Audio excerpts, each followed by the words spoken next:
आखिर फल खाना किसको पसंद नहीं है, चाहे कोई जिम वाले व्यक्ति हो या बीमार या फिर अच्छे या किसी को कहीं जाना हो रिश्तेदारी में, तो हर किसी न किसी फल का इस्तेमाल होता ही है। लेकिन आपने कभी सोचा है जो हम ये फल खाते हैं ये भारत में कब, कैसे, आखिर इन्हें कौन लेकर आया और इन फलों का भारत में आने का राज क्या है? तो आज जानते हैं इस वीडियो में।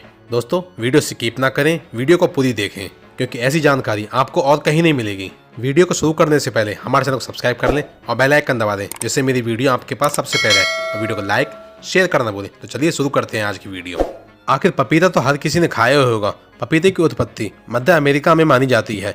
माना जाता है कि इसकी खेती 3000 साल पहले से की जा रही है और स्पेनिश खोजकर्ताओं ने 16वीं शताब्दी में पपीते को यूरोप में लाया था और 17वीं शताब्दी तक पपीता दक्षिणी एशिया सहित दुनिया के कई देशों में पहुंच चुका था और भारत में भी पपीते की खेती सदियों से की जा रही है, जिसे आज हम सब बड़ी चाव से खाते हैं और बीमारी को दूर भगाते हैं। पपीता एक उष्णकटिबंधीय फल है जिसे गर्म जलवायु की आवश्यकता होती है। भारत में पपीते की खेती मुख्य रूप से महाराष्ट्र, कर्नाटक, आंध्र प्रदेश और गुजरात और असम राज्यों में की जाती है। और इतना ही नहीं, पपीते को फलों का देवता भी कहा जाता है। यहाँ तक पपीते का पेड़ एक साल में कई बार फल भी दे सकता है और पपीते में विटामिन भरपूर होता है। दूसरे स्थान पर है अंगूर। अंगूर का सीजन हो और अंगूर की बात ना हो तो ऐसा हो ही नहीं सकता। अंगूर की खेती का इतिहास लगभग 8000 साल पुराना है और यह फल प्राचीन काल से ही मानव भोजन का हिस्सा रहा है। अंगूर की खेती की शुरुआत मध्य पूर्व में हुई थी और बाद में यह दुनिया के अन्य हिस्सों में फैल गई। 4000 ईसा पूर्व तक अंगूर की खेती की ट्रांसकाकेशिया से लेकर एशिया माइनर और मिस्र के नील डेल्टा तक फैल गई थी और भारत में अंगूर की खेती का प्रमाण 5000 से 8 साल पहले का है। और वैज्ञानिकों ने पनामा और पेरू में पाए गए 19 से 60 लाख साल पुराने अंगूर के बीजों की जांच की, जिससे पता चला कि इनका संबंध धरती पर पाए जाने वाले डायनासोर से है। तीसरे नंबर पर है सेब का इतिहास।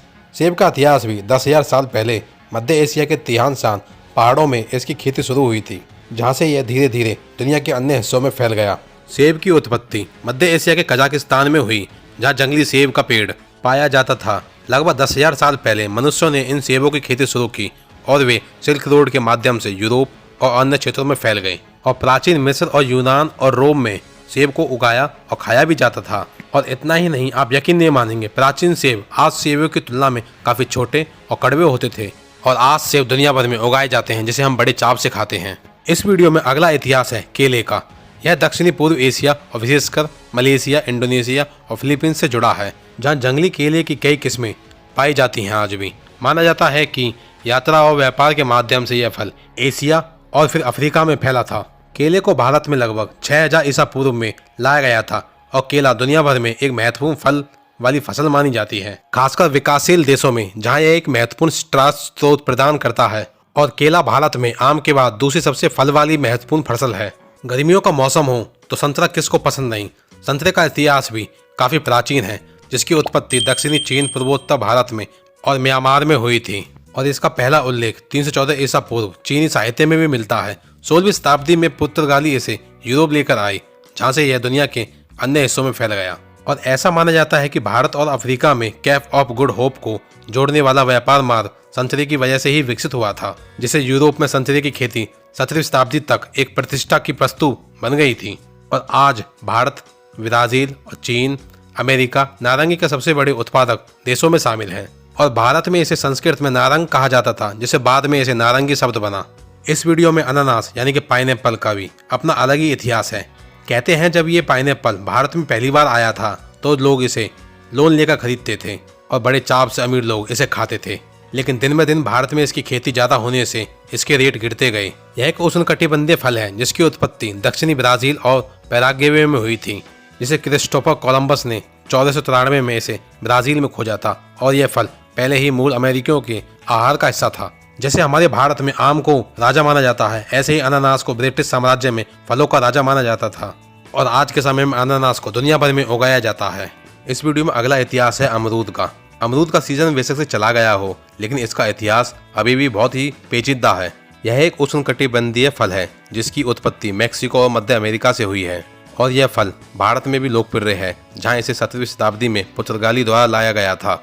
और अब वक्त के साथ साथ भारत में भी अमरूद की खेती अब व्यावसायिक रूप से की जाती है और यहाँ तक अमरूद का उत्पादन मैक्सिको, ब्राजील और थाईलैंड में भी किया जाता है। अमरूद का नाम ताइनो भाषा से लिया गया है, जिसका अर्थ है अमरूद का पेड़। और अमरूद को हिंदी में सफरी और लताम भी कहा जाता है। इस वीडियो में ड्रैगन फ्रूट का इतिहास भी काफी दिलचस्प है। ड्रैगन फ्रूट जिसे पिटाया भी कहते हैं, इसकी उत्पत्ति मध्य और दक्षिण अमेरिका में हुई थी। यह फ्रूट कैक्टस परिवार से है और 16वीं शताब्दी में यूरोपीय लोगों द्वारा इसे अन्य क्षेत्रों में ले जाया गया, जहां से यह दक्षिणी पूर्व एशिया में लोकप्रिय हो गया। अब आप सोच रहे होंगे ड्रैगन फ्रूट का नाम आखिर कैसे पड़ा। इसकी पपड़ीदार त्वचा और उभरे हुए कांटे के कारण इसका नाम ड्रैगन फ्रूट रखा। भारत में ड्रैगन फ्रूट को 1990 के दशक में उगाया गया था। और दोस्तों, इस वीडियो में आखिरी स्थान है नींबू का। नींबू का इतिहास भी काफी पुराना है। इसकी उत्पत्ति संभवतः भारत, उत्तरी म्यांमार और चीन में हुई थी। यह फल प्राचीन काल से ही भारत में इस्तेमाल में था और बाद में यह अरब व्यापारियों द्वारा भूमध्य सागर क्षेत्र में फैलाया गया। नींबू का उपयोग प्राचीन काल से ही भारत में होता आ रहा है और हड़प्पा सभ्यता के अवशेषों में भी नींबू और उसकी पत्तियों के इस्तेमाल का उल्लेख भी मिलता है। और नींबू ने प्राचीन रोम के समय 2री शताब्दी में ईस्वी के बाद दक्षिणी इटली के पास यूरोप में प्रवेश किया और 1493 में क्रिस्टोफर कोलंबस ने अपनी यात्राओं पर नींबू के बीज हिस्पानियोला लेकर गए थे। और नींबू को सजावटी पौधे के रूप में इस्तेमाल भी किया जाता है। तो दोस्तों, आशा करता हूँ आपको वीडियो अच्छी लगी होगी। वीडियो को लाइक शेयर करना न भूलें और चैनल को सब्सक्राइब करके बेल आइकन दबा दें, जिससे मेरी वीडियो आपके पास सबसे पहले आए। जय हिंद, जय भारत।